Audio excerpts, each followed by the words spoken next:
welcome back to my channel. I saw your face in the corner. I'm just like, oh shit. Because you were like mid-sentence and suddenly, hey friends! Hey friends, and welcome back to my channel. If you are new here, my name is Glennie, and today we're gonna be eating JAPADOGs. We're in Vancouver right now, and we're just having JAPADOGs. For me, it's been a few years since I've had JAPADOG, and it was like my go-to. So we got both vegan and meat, and then we had shoyu, I believe, fries, butter and shoyu, and octopus balls. I'm surprised they have vegan option, because last time I had JAPADOG, which was over 5 years ago, there was no vegan option, so I'm very happy. Okay, you want to try? Which one do you want to try first? You want to try classic together? Cherry mayo, right? I think so, yeah. So this is seaweed and onions and mayo. It looks like caramelized onions, seaweed, teriyaki mayo. So this is veggie, and what my friend has is all beef. Cheers!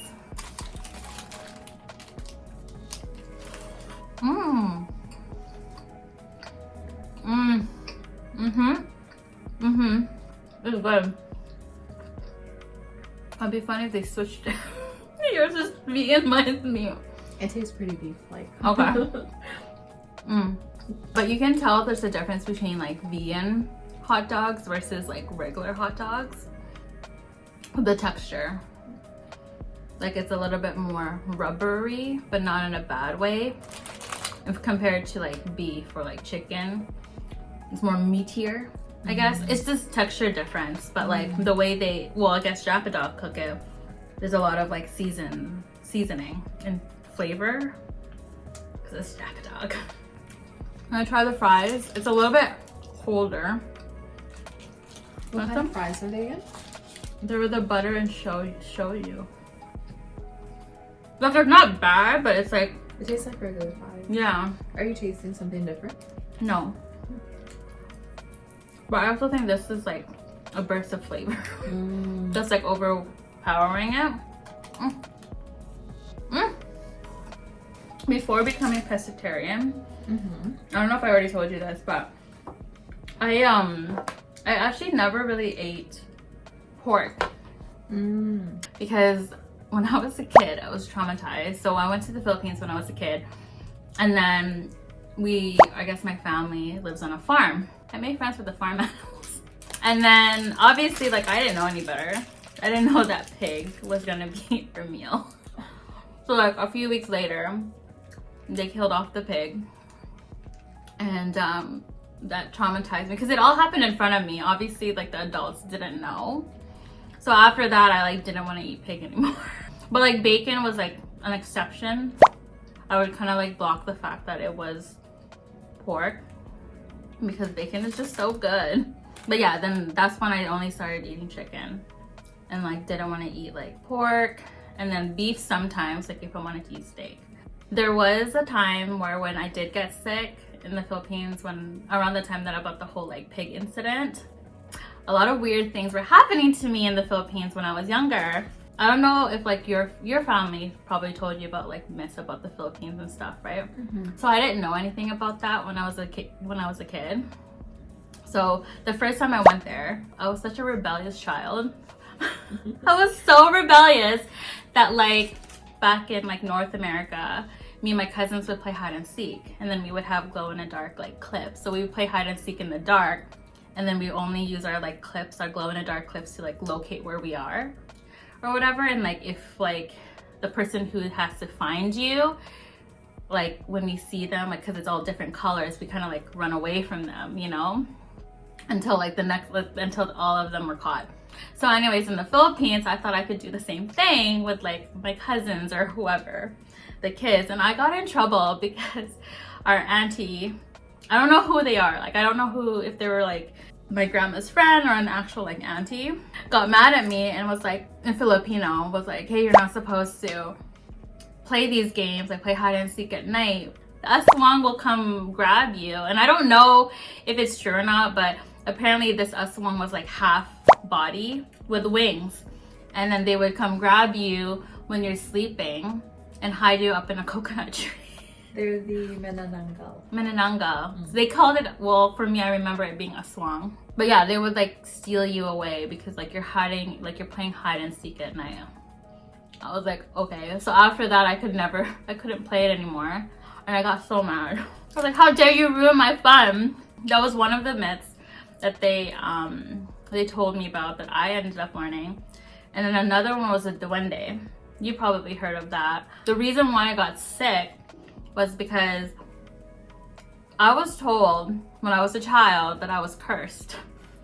Yeah. I was cursed because as a child, like obviously like you're out playing and stuff like that, so you don't really are not so-called aware of your surroundings, especially if you believe in duende. You're not like saying excuse me or whatever, or like you're like when you're stepping on things. Like I was a kid, so I was literally like running around and like doing my own thing, and I guess like I upset a duende because I got cursed. I don't know what they were called, but they weren't like warts, but it was like bumps all over my skin, and then they would like bloom, they would erupt, but like it would never go away. So I got taken to the doctor and everything. They tried all this medication on me and like nothing was working, and then it started getting worse. So it would go up my arms, like my head, and like eventually they had no choice but to bring me back to North America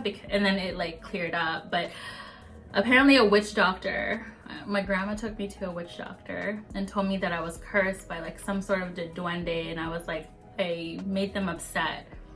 And they were asking me like, what did you do? I'm like, how would I know? I'm a child. You know? And then so like I tried to retrace my steps, but it's like in the farm area there's a lot of like plants everywhere, so like I'm always running around and like playing with like the dirt, you know, like I don't know. Yeah, like I was forbidden to like go to like any cemeteries because apparently that was a bad thing too. Like I'm not allowed to go there because I'm cursed. It was like a lot of things that like they were telling me what I can and cannot do. So yeah, for a whole year I was cursed and they didn't know what to do with me.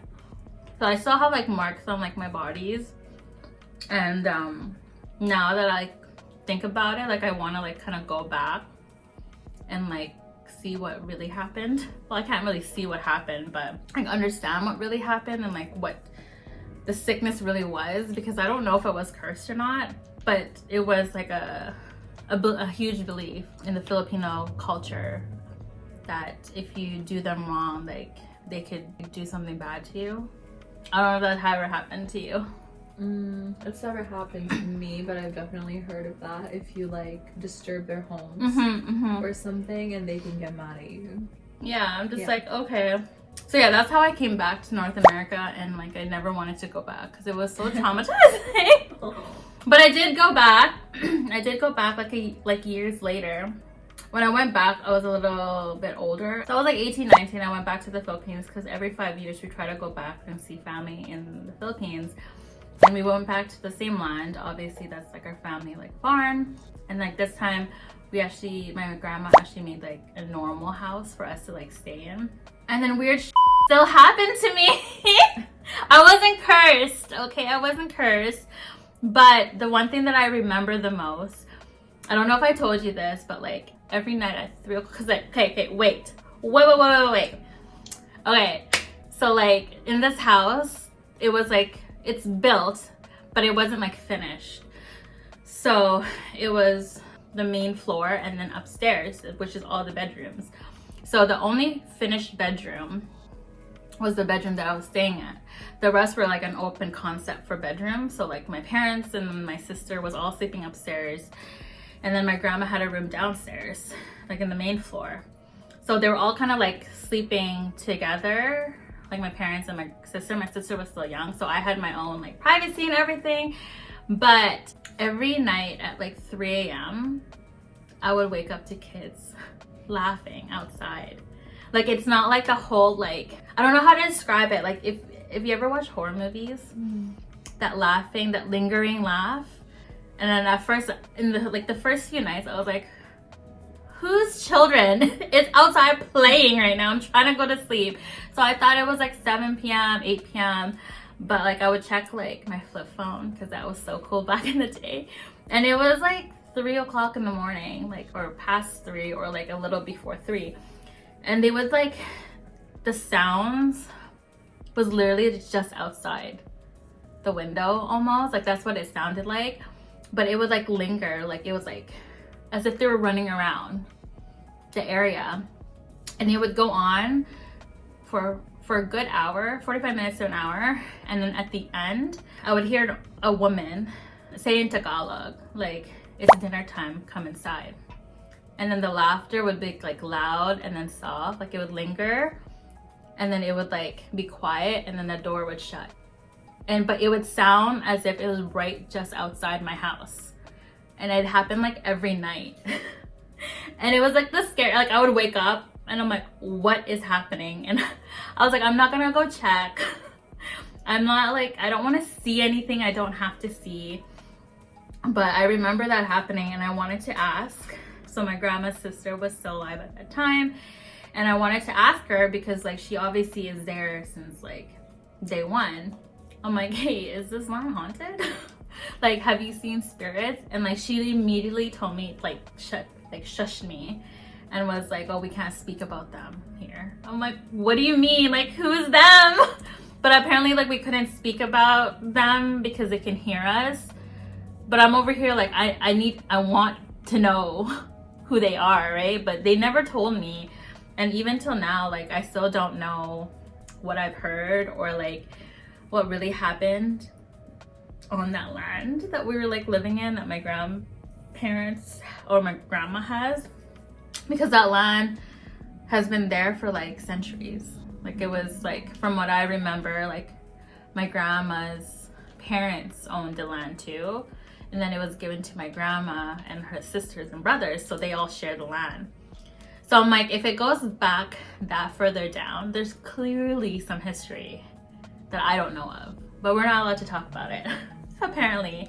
But my plan is like, if I go back, or I guess when I go back in like next year, I like definitely want to look up what had happened in that land if I could find the records.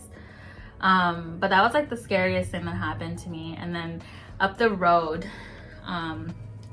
from the farm area, there's like a, remember we were talking about the weeping willow? So we have a similar tree in the Philippines, but it doesn't look like a weeping willow. The tree itself looks like it's like growing in like Twisted. Yeah, twisted together. Is it like a rubber tree, I think it's called? But it's like thick, it's like big. Big, yeah. Yeah. The way the leaves would fall, it droops down. And then there's like an abandoned like store, like a small one. And apparently I was told that that's where all the spirits go to hang out. I'm like, cool, let me take a photo. So I have like my point and shoot camera back in the day. I brought it when I went to the Philippines. It was a Canon camera and it was like very basic, very bulky. But I brought it with me. It was like my first digital camera, and I would take photos of that tree, and I would take photos of cathedrals and like whatever, just like take random photography. But every time I would take photos like from the tree, from like the cathedral, like certain spots, it would have a weird aura, like a pinkish purple, like the whole photo would be pinkish and purple. But like it wasn't like a high-tech digital camera where you can change like the filter. I don't know what was happening, and I want to like, I kind of want to see where the memory card went, because I want to pull up those old photos or like look through my old external hard drive, because I know I uploaded them somewhere. But it was like, even my mom was like, oh, this is so weird, because it's like a weird like glow. I'm like, well, I don't know how to like edit my photos back in the day, so I just like took it as it is. Do you want to try this one or this one? Are you full? No. Do you want to try? Yeah. I didn't even finish. Okay. Yeah, I have a little bite here. What was in the container again? Oh, this is a octopus. It's 3 balls. And then every time I would have this Wiggle, yeah. in Hawaii, Andre's like, send it to Anton to piss him off. I was like, you're such an bro. He's like, so? Yeah. Look at this. Pretty. It's yummy. Kiss. Mm. It melts. Wow. It's so good. We wanted this earlier at the fair, but we didn't have cash.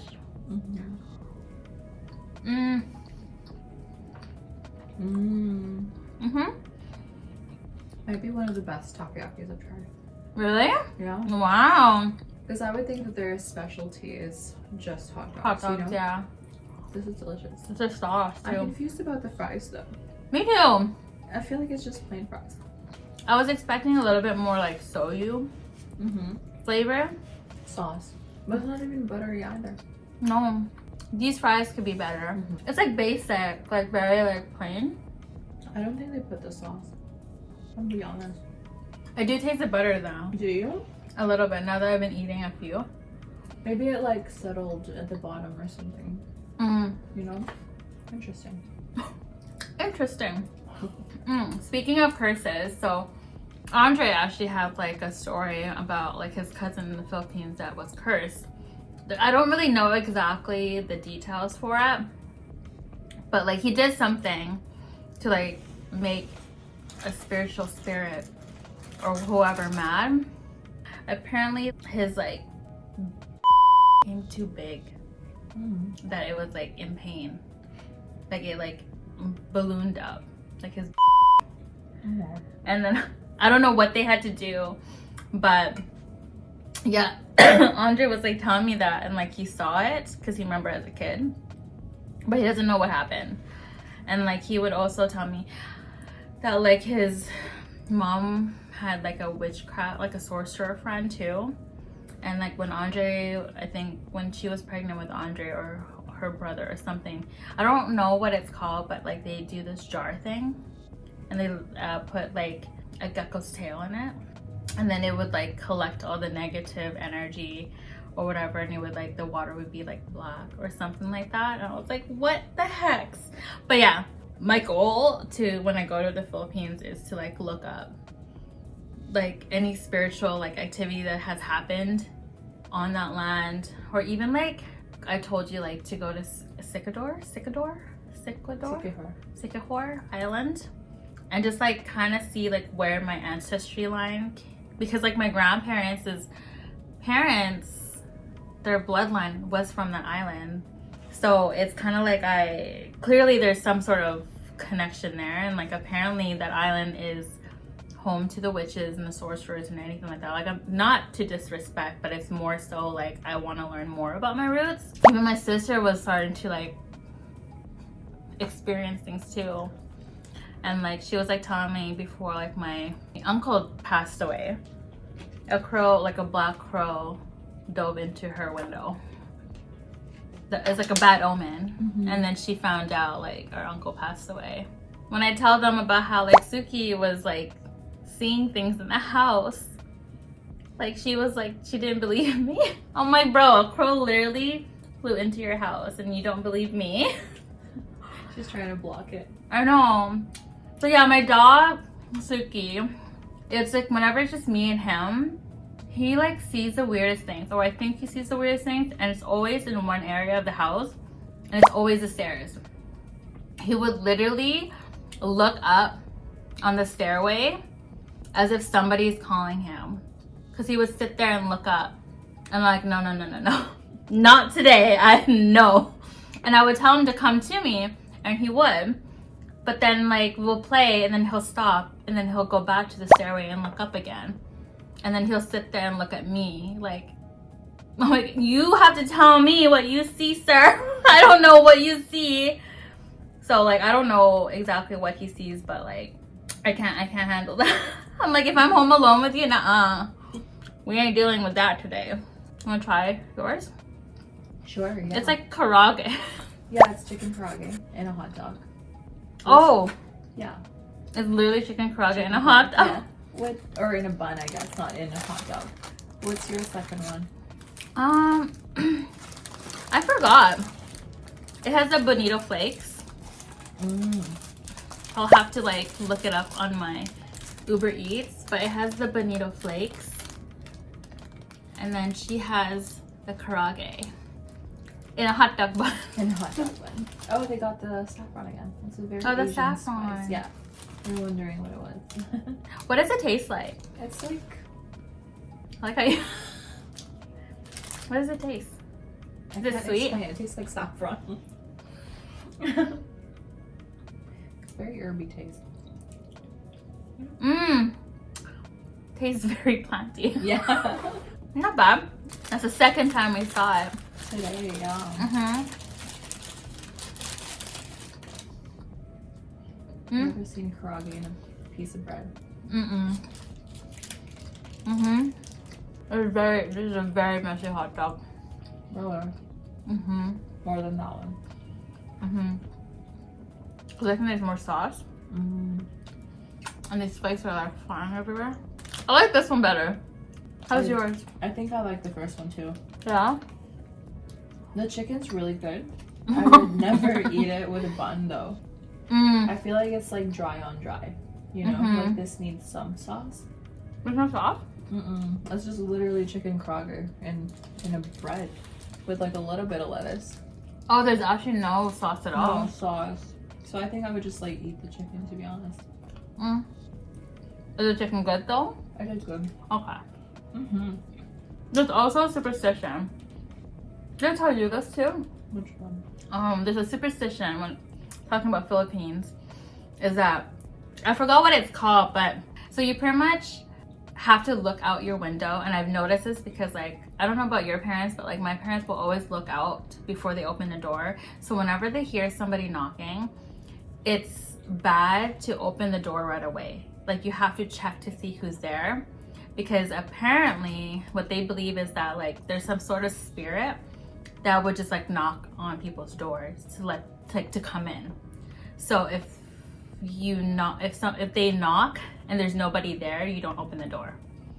But I also feel like it's like a safety thing too. You know how sometimes people will open the door and they'll check, be like, hello? You don't do that. You have to like wait. Oh, I've never heard of that. Because apparently like when you open the door, even just to check outside, you're like inviting that spirit in, and then they stay and they linger around. And I didn't know about that. So did you let someone in? No. I don't think so, because when I was younger, I never tried to like open the door. I did, however, called 911 as a prank when I was a kid. Oh no. My cousin told me to do it, so I did it. Though the 911 operator was like, "You're not supposed to do this, just no, whatever." And then they called the house again to talk to like my grandma, an adult, to explain the situation. And I got in trouble. That's great. As you should. I was a child. I didn't know any better. How satisfied are you with the food? It's great. You want this? I know you liked it. No, actually, I'm okay. I was gonna say that one of the fries finally tasted like butter. Oh yeah, right? It's not all of them. I think it must have like seeped in the bottom or something. Yeah, like it's like It's not random. Because then I'll be like, do, and then all of a sudden it's like, oh, butter. I just like fries so much. My favorite snack. So if you like stories like this, hit the like button and let me know. Or if there's other stories that you would like me to talk about when it comes to Storytime videos, comment down below. But other than that, thank you guys so much for hanging out with me. I'll see you guys in the next video. Bye!